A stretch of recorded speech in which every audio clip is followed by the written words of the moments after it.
ठीक, इसी कंसेप्ट को आगे बढ़ाते हैं, थोड़ा सा कुछ क्वेश्चंस कर लेते हैं इसके ऊपर, थोड़ा सा और अच्छे से हो जाएगा।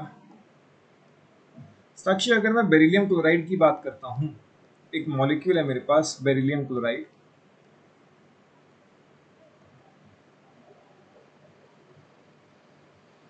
ये मॉलिक्यूल कैसा होगा? Assuming it is linear in shape,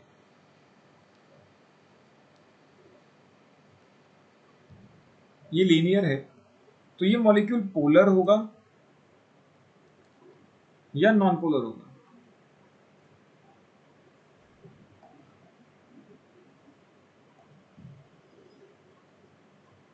देखो, बेरिलियम सेंटर में रहेगा, 2 क्लोरीन्स, कोई डाउट यहां तक? No sir. क्लोरीन इलेक्ट्रोनेगेटिव है तो उसके ऊपर partial negative, and beryllium being electropositive तो उसके ऊपर पार्शियल पॉजिटिव। तो ये वाला बॉन्ड का डायपोल मूवमेंट पॉजिटिव से नेगेटिव इधर को, एंड सिमिलरली इसका डायपोल मूवमेंट पॉजिटिव से नेगेटिव इधर को, ठीक है। And equal and opposite dipoles है, क्योंकि beryllium chlorine again beryllium chlorine, तो equal and opposite dipoles cancel each other.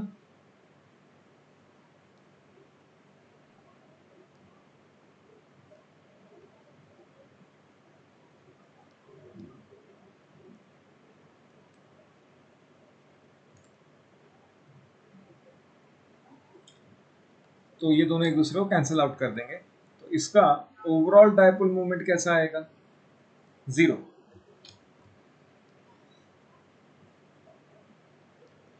तो ये एक नॉन पोलर मॉलिक्यूल रहेगा,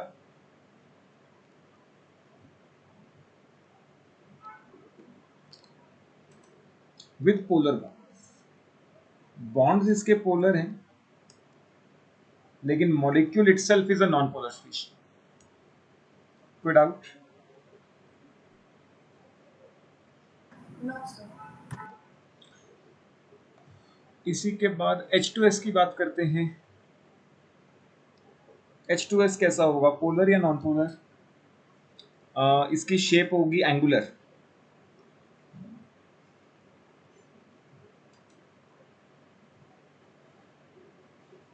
इसकी एंगुलर शेप होती है। एंगुलर का मतलब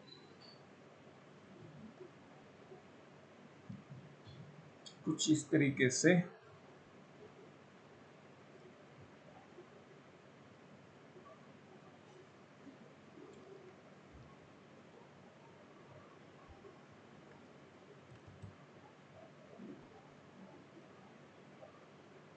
सल्फर के पास 2 लोन पेयर्स होते हैं, वो इस तरीके से अलाइन रहते हैं। शेप इफेक्ट करती है? हाँ बिल्कुल, शेप इफेक्ट करेगी ना, क्योंकि डायरेक्शन आ जाएगी ना एक तरह से। Covalent bonds are directional in nature. देखो, अगर मैं इसकी शेप ऐसे बनाता हूँ, H2S मान लो मैं ऐसे बना देता, ठीक है, तो यहाँ पे पार्शियल नेगेटिव आता, क्योंकि sulphur is more electronegative than hydrogen. कोई डाउट? No sir. तो ये पॉजिटिव से नेगेटिव इस डायरेक्शन में जाता। एंड अगर मैं इस बॉन्ड का डायपोल देखता हूँ, again sulphur negative, hydrogen positive, तो पॉजिटिव से नेगेटिव इस डायरेक्शन में जाता। तो दोनों डायपोल्स इक्वल हैं, क्योंकि सेम एटम्स के बीच है, एंड ऑपोजिट है, एक लेफ्ट टू राइट जा रहा है और दूसरा राइट टू लेफ्ट जा रहा है, तो ये कैंसिल हो जाते हैं। तो ओवरऑल डायपोल मूवमेंट कितना आ जाता? 0। तो ये मॉलिक्यूल कैसा बन जाता? Non polar. अगर ये शेप होती लीनियर, अगर ये शेप कैसी होती? सर मैं ऐसे ही कर रही थी। ठीक है, लेकिन ये शेप लीनियर नहीं है, ये है एंगुलर, मतलब किसी एंगल पे हैं ये जो 2 बॉन्ड्स हैं, एंगुलर। ठीक है, तो शेप अभी के लिए मैं तुम्हें प्रोवाइड करूंगा, शेप हम निकालना सीखेंगे कोवलेंट बॉन्ड्स में जब हाइब्रिडाइजेशन का टॉपिक करेंगे। तो ये शेप लीनियर नहीं है, बट इट नॉट लीनियर। ठीक है, यहाँ पे लिख सकते हैं but it is not linear, it's angular.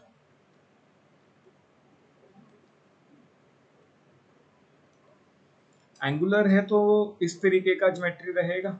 इसको थोड़ा सा इधर कर लेते हैं।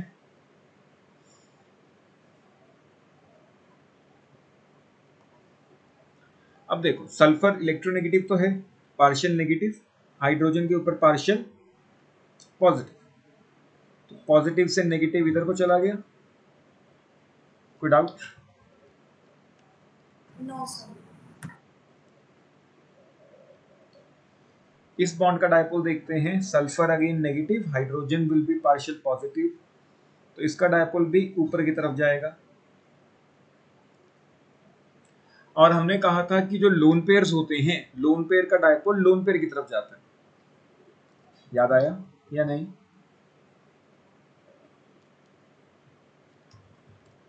Yes sir. अगर लोन पेयर है तो उसका डायपोल लोन पेयर की तरफ जाएगा, एंड इसका डायपोल इधर नीचे। तो अब ध्यान से देखो, 3 डायपोल्स ऊपर की तरफ जा रहे हैं, ये वाला, ये वाला और ये वाला। 3 डायपोल ऊपर की तरफ जा रहे हैं, जबकि एक डायपोल नीचे की तरफ जा रहा है। तो क्या ये एक दूसरे को कैंसिल करेंगे कभी भी? No sir. पार्शियल कैंसिलेशन तो होंगी, कुछ ना सर कुछ। सिर्फ थोड़ा सा होगा। हाँ, थोड़ा सा कैंसिल होगा, only partial cancellations.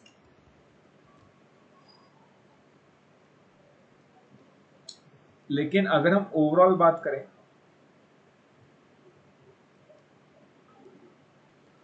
New will not be equal to 0, तो hence it's a polar species.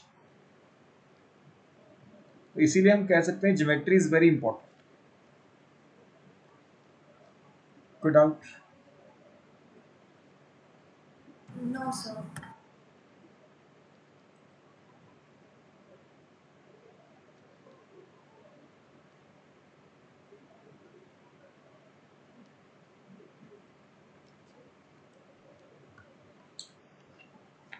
करो नोट, फिर आगे करते हैं।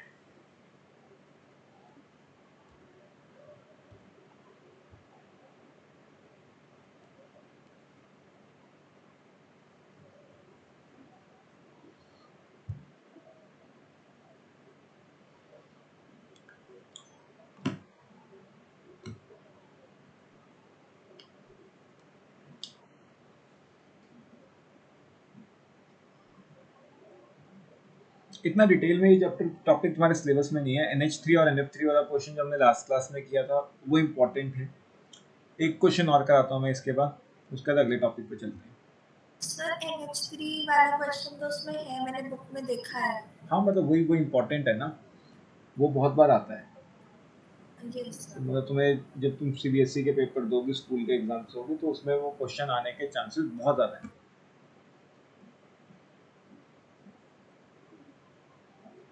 निकलिए यहाँ तक? Yes sir. एक और क्वेश्चन कर लेते हैं छोटा सा। जी। हमारे पास ना 3 मॉलिक्यूल्स हैं साक्षी। एक है CHCl3, इसको हम क्लोरोफॉर्म बोलते हैं, ये क्लोरोफॉर्म होता है। एक है CCl4, ये होता है कार्बन टेट्राक्लोराइड।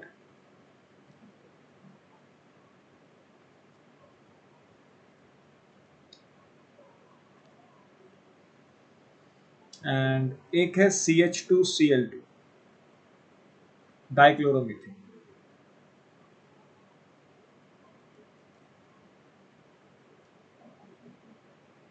इन सब की शेप्स में तुम्हें बना के देता हूँ। All have tetrahedral geometry, tetrahedral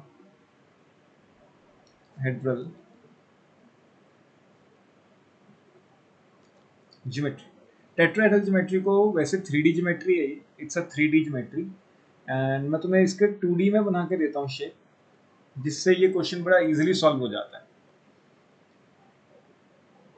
basically carbon बीच में है, स्क्वायर की तरह अलाइंड है, 4 बॉन्ड्स।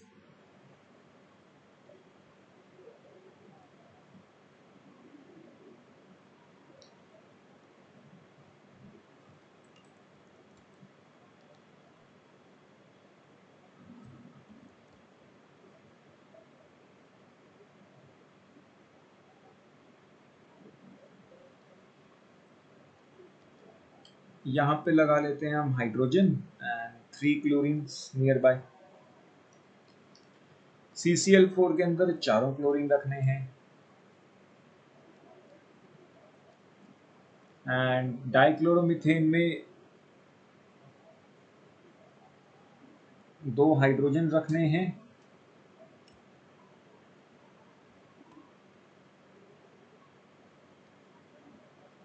एंड 2 क्लोरीन रखने हैं।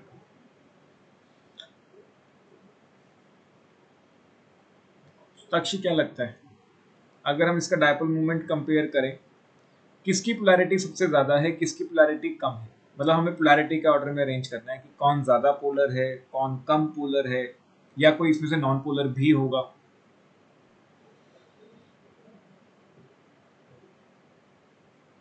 थोड़ा सा फिजिक्स लगेगा इसमें, वेक्टर्स वाला काम। ट्राई करोगी या मैं करवाऊं? सब कर रही हूँ ट्राई।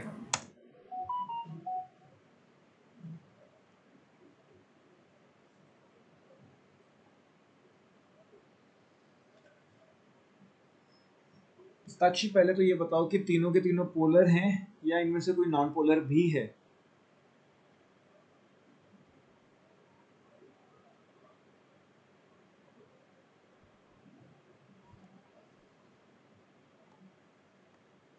लो मैं कराता हूँ, देखो इस पे आते हैं। CHCl3 क्लोरीन इलेक्ट्रोनेगेटिव होता है साक्षी, कार्बन हमेशा ही पॉजिटिव रहेगा, तो मैं इसको पार्शियल पॉजिटिव पहले कर देता हूँ।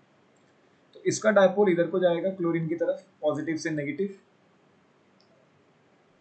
Same is the case here, partial negative, इसका डायपोल मूवमेंट इधर को जाएगा। इसका डायपोल मूवमेंट ऊपर की तरफ है, इसका डायपोल मूवमेंट नीचे की तरफ है। तो इन दोनों का रिजल्टेंट कहां पे होगा साक्षी?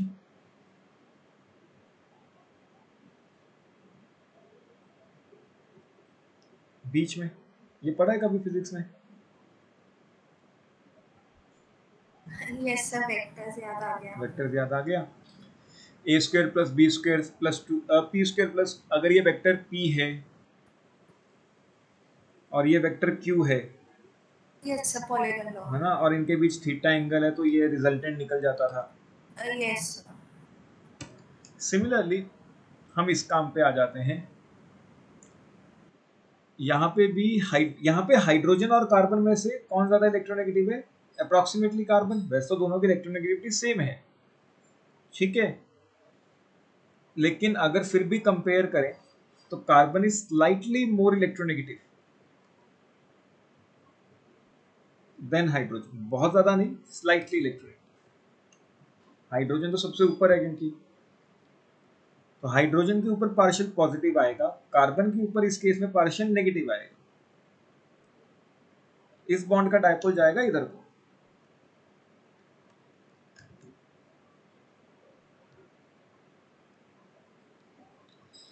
एंड अगर इस बॉन्ड की बात करें तो क्लोरीन इलेक्ट्रोनेगेटिव है, कार्बन इलेक्ट्रोपॉजिटिव है, इसका डायपोल नीचे की तरफ जाएगा। कोई डाउट? No sir. अच्छा, क्या ये जो डायपोल है, हम ये तो कह सकते हैं, इसको एक और तरीके से किया जा सकता है साक्षी, हम रिजल्टेंट छोड़ देते हैं 2 मिनट के लिए, रिजल्टेंट भूल जाओ, ठीक है, इसको दूसरे मेथड से करते हैं। अच्छा, ये वाला बॉन्ड और ये वाला बॉन्ड सेम एटम्स के बीच है, यस सर। ठीक है, तो equal and opposite dipoles cancel each other.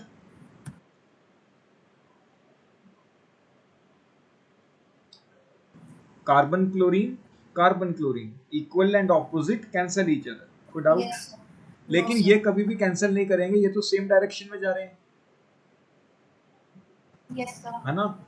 तो मैं ये कह सकता हूँ for this molecule overall dipole movement exist तो करेगा,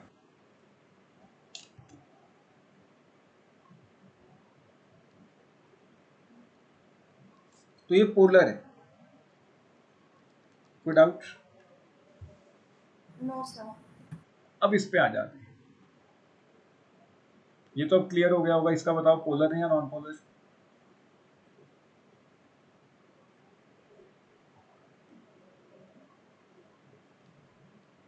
सर नॉन पोलर। ये नॉन पोलर बन जाएगा। CCl4 is a non polar substance, क्योंकि हर एक dipole equal and opposite direction में जाएगा, तो ये एक दूसरे को कैंसिल आउट कर देंगे।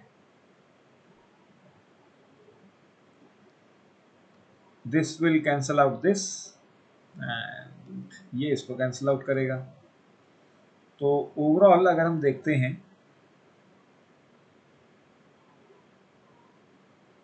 ये क्या बन जाएगा, 0। तो ये नॉन पोलर है। कोई डाउट? No sir. इस पे आ जाओ। Partial negative, partial positive, and इस डायरेक्शन में रहेंगी चीजें। पार्शियल नेगेटिव, पार्शियल पॉजिटिव, इस डायरेक्शन में। पार्शियल पॉजिटिव, पार्शियल नेगेटिव, क्योंकि हाइड्रोजन कार्बन में से कार्बन ज्यादा इलेक्ट्रोनेगेटिव है।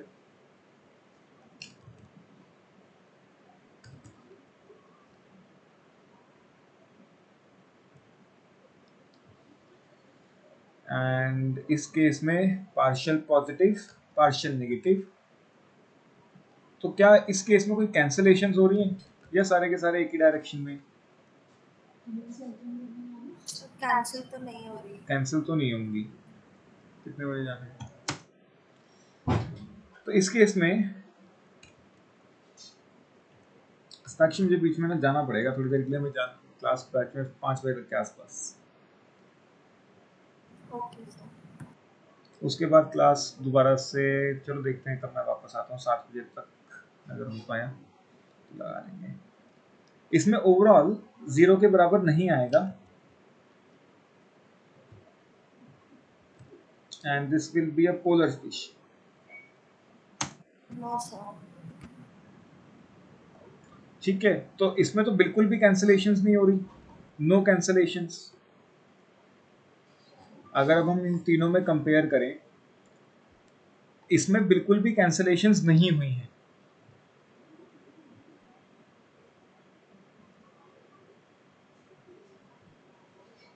जबकि इसके अंदर पार्शियल कैंसलेशंस हैं, हल्की फुल्की कैंसलेशंस।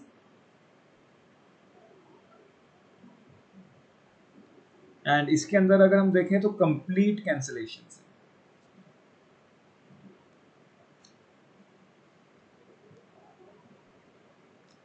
तो अगर हम पोलैरिटी का ऑर्डर देखें,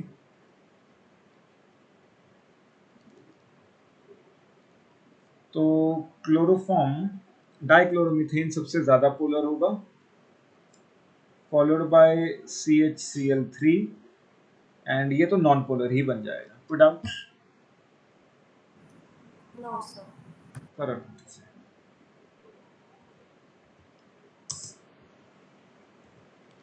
सबसे पहला है फिजिकल स्टेट। अच्छा, जो कोवलेंट कंपाउंड्स हैं इसके अंदर वीक फोर्सेस होती हैं।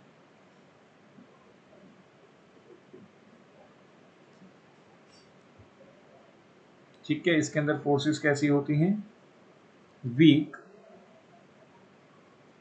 एंड जैसे जैसे मास बढ़ेगा, यूजुअली वेंडर वॉल फोर्सेस होती हैं इसके अंदर, वेंडर वॉल फोर्सेस, एंड इसको हम VWF से लिखते हैं। एंड जो वेंडर वॉल फोर्सेस होती हैं, they are directly proportional to mass. जैसे जैसे मास बढ़ता है तो ये फोर्सेस भी बढ़ती हैं। तो अगर ये फोर्सेस वीक हैं तो कंपाउंड्स कैसे होंगे, आइदर गैसेस और लिक्विड्स। बट जैसे जैसे मास बढ़ेगा, हाई मॉलिक्यूलर मास के केस में फोर्सेस स्ट्रांग हो जाएंगी and they will become solids. Without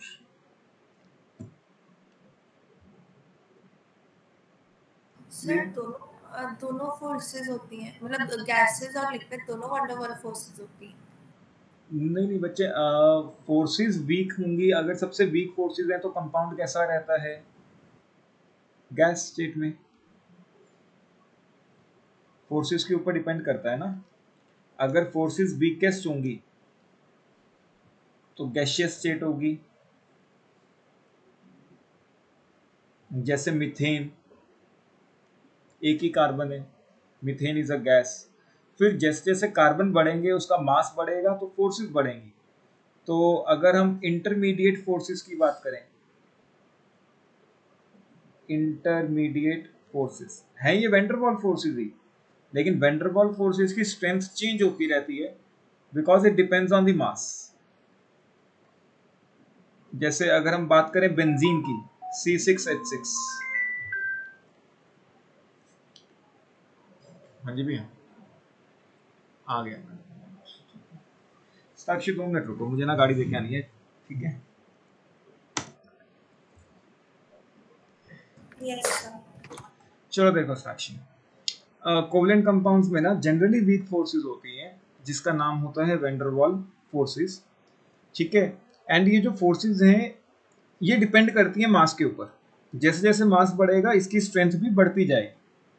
तो इनिशियली मान लो अपने पास एक ही कार्बन है या 2 कार्बन वाला कोई कंपाउंड है C2H6, तो इनका मास कैसा होगा? बहुत कम, ठीक है। अगर मास कम होगा तो इसकी फोर्सेस कैसी होंगी? वीकेस्ट। वीकेस्ट फोर्सेस होंगी तो ये कौन सी स्टेट में एग्जिस्ट करेंगे? Gaseous state. कोई डाउट?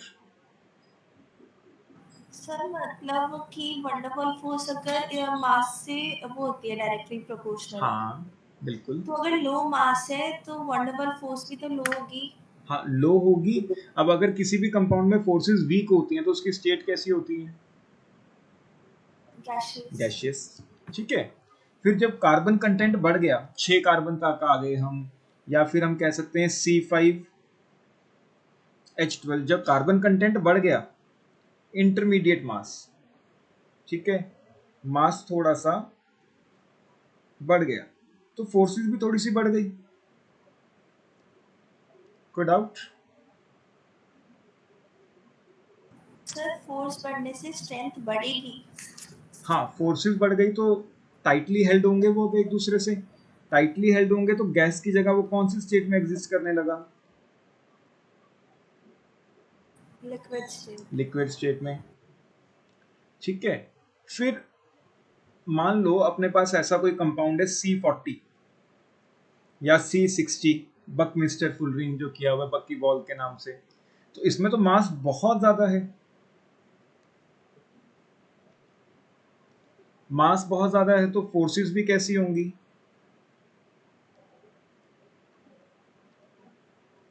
बहुत ज्यादा होंगी। कोई डाउट? No sir. अगर फोर्सेस बहुत ज्यादा होंगी तो ये किस में एग्जिस्ट करेगा? Solid state. Solid state. तो कहने का मतलब क्या है कि ये कोवलेंट कंपाउंड्स के अंदर यूजुअली वीक फोर्सेस होती हैं जिसका नाम है Van der Waals forces, and they depend on the mass. जैसे जैसे मास बढ़ेगा ये फोर्सेस बढ़ती जाएंगी। तो इनिशियली छोटे छोटे हाइड्रोकार्बन्स देखते हैं तो उनका मास बहुत कम है तो they are gaseous in state. Mass बढ़ गया वो लिक्विड में आ गई, एंड और मास बढ़ गया तो वो किस स्टेट को एक्वायर कर लेते हैं? Solid state. फिर डाउट? No sir.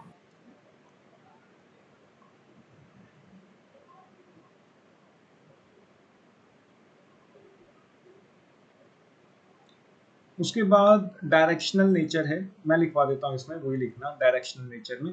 सीधी सी एक लाइन लिखनी है हमने, directional nature.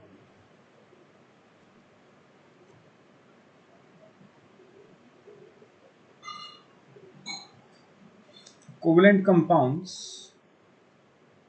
Are directional in nature.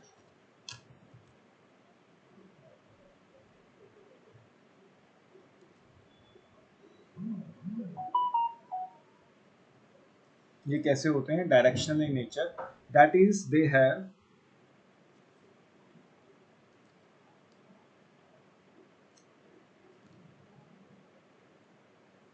Fixed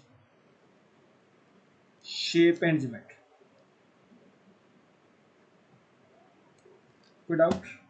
और अभी अभी हमने देखा ही है ये तो, जैसे H2S के केस में अभी हमने किया था कि इनकी शेप क्या होती है? फिक्स होती है। कोई डाउट?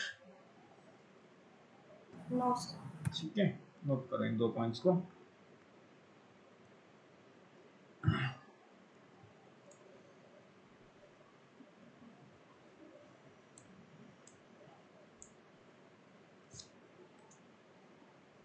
Sir done.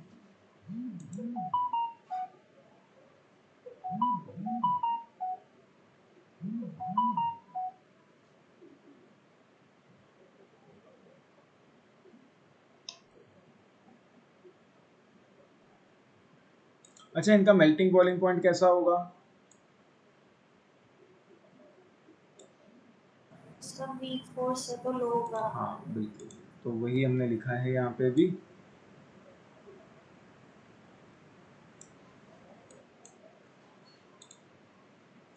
बस ये प्रॉपर्टीज करके ना आज की क्लास को कल ही पोस्टपोन करना पड़ेगा। कल फ्री हो ना साक्षी? सर 6 बजे तक क्लास है बस। 6 बजे तक क्लासेस हैं? मतलब 4 से 6 नहीं नहीं सर, कल छुट्टी है, बस 4 से 6 फिजिक्स की क्लास है। अच्छा, नहीं हम शाम को रखेंगे। अच्छा, कल स्कूल की छुट्टी है?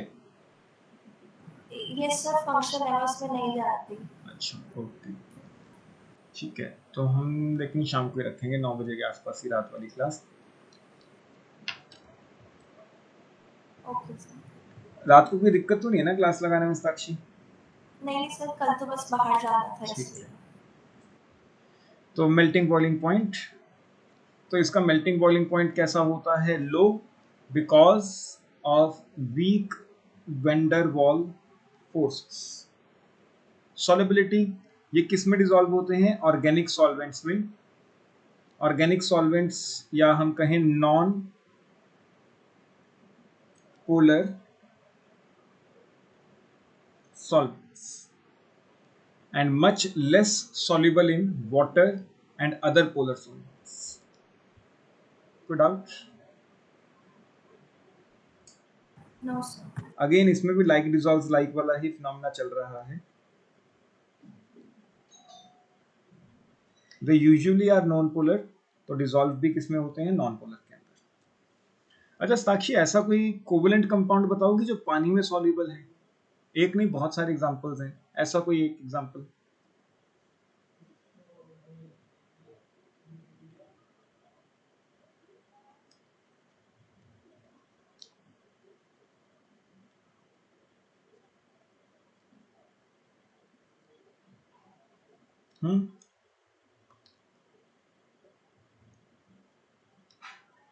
ऐसा कोई कोवेलेंट कंपाउंड जो पानी के अंदर सॉल्युबल हो?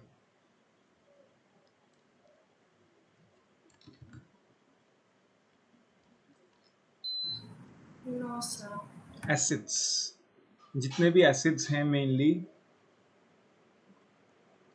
HCl, H2SO4, HNO3, ये सब कैसे होते हैं? They are covalent in nature, ये सब कोवेलेंट मॉलिक्यूल्स हैं।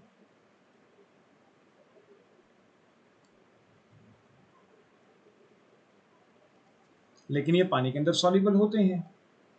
HCl highly soluble in water. कोई डाउट? और इवन पानी में डिसॉल्व होकर आयंस देते हैं। क्लियर या नहीं?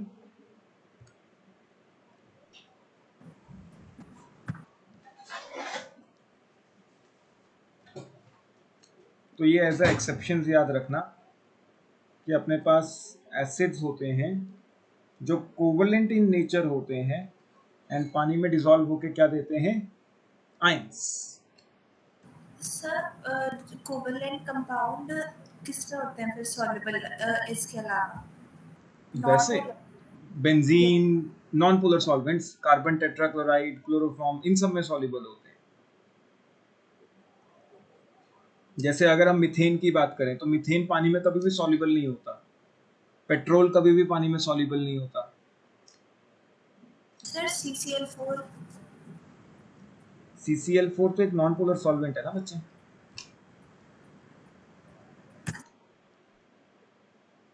CCl4 कभी पानी में सॉल्युबल नहीं होगा। CCl4 का अभी अभी हमने किया कि CCl4 कैसा कंपाउंड है? Non polar. Non polar. ठीक है, तो ये पानी में कभी भी डिसॉल्व नहीं हो सकता। कोई डाउट? No sir. ठीक, तो यहाँ पे कुछ एक्सेप्शंस हैं, वो तुम नोट कर लो एक बार।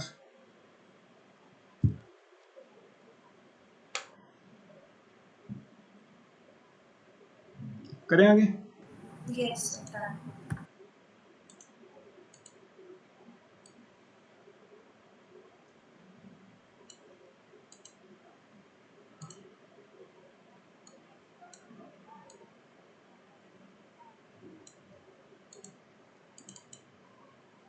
तो अगला है covalent compounds are non conductors of electricity, क्योंकि इसमें आयंस नहीं होते हैं। Since no ions formation take place when they are either melted or dissolved in solvents. इसके एक्सेप्शंस अगेन एसिड्स वाले इसके एक्सेप्शंस होंगे। कोई डाउट? सर वो इसलिए होंगे क्योंकि वो तो आयन भी देंगे। हाँ, क्योंकि वो तो आयन भी देंगे, क्योंकि एसिड तो पानी में डिसॉल्व होकर आयंस भी दे रहे हैं।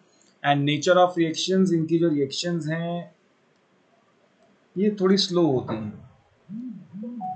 आयनिक कंपाउंड में हमने कहा था कि रिएक्शंस फास्ट होती हैं, लेकिन इसमें रिएक्शंस कैसी होती हैं? स्लो।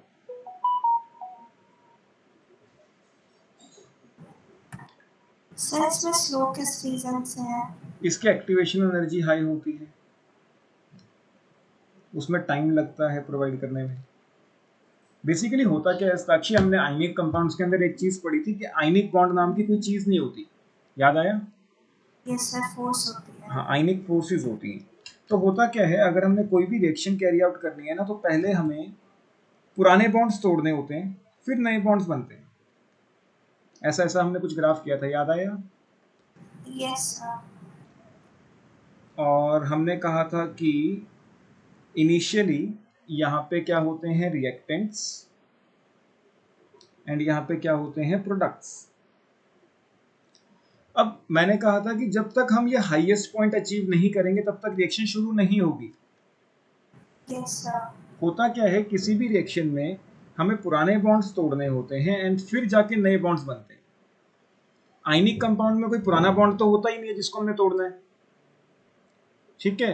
तो वो रिएक्शंस बहुत फास्ट हो जाती हैं, क्योंकि उसमें सिर्फ बॉन्ड बनते हैं, टूटते नहीं है। लेकिन कोवलेंट में क्या है, बॉन्ड्स बने हुए हैं पहले से, तो पहले हमें उन बॉन्ड्स को तोड़ने के लिए कुछ एनर्जी सप्लाई करनी पड़ेगी। कुछ एनर्जी सप्लाई करनी पड़ेगी तो टाइम लगेगा, तो रिएक्शंस कैसी हो जाएंगी? स्लो। आ रहा है समझ या नहीं? यस सर, आ गया। ठीक है, तो इसमें कुछ ना कुछ एक्टिवेशन एनर्जी हमें प्रोवाइड करनी पड़ेगी। आयनिक में एक्टिवेशन एनर्जी प्रोवाइड करनी नहीं पड़ती थी, वो जीरो होती थी। क्यों? क्योंकि उसमें कोई बॉन्ड ही नहीं होता था। इसमें पहले से बॉन्ड बने होंगे, तो पुराने बॉन्ड्स को तोड़ने में टाइम लगेगा, तो रिएक्शंस कैसी होंगी? स्लो। सर मतलब इसमें हमें पहले एनर्जी देनी पड़ेगी बॉन्ड ब्रेक करने में। हाँ, फिर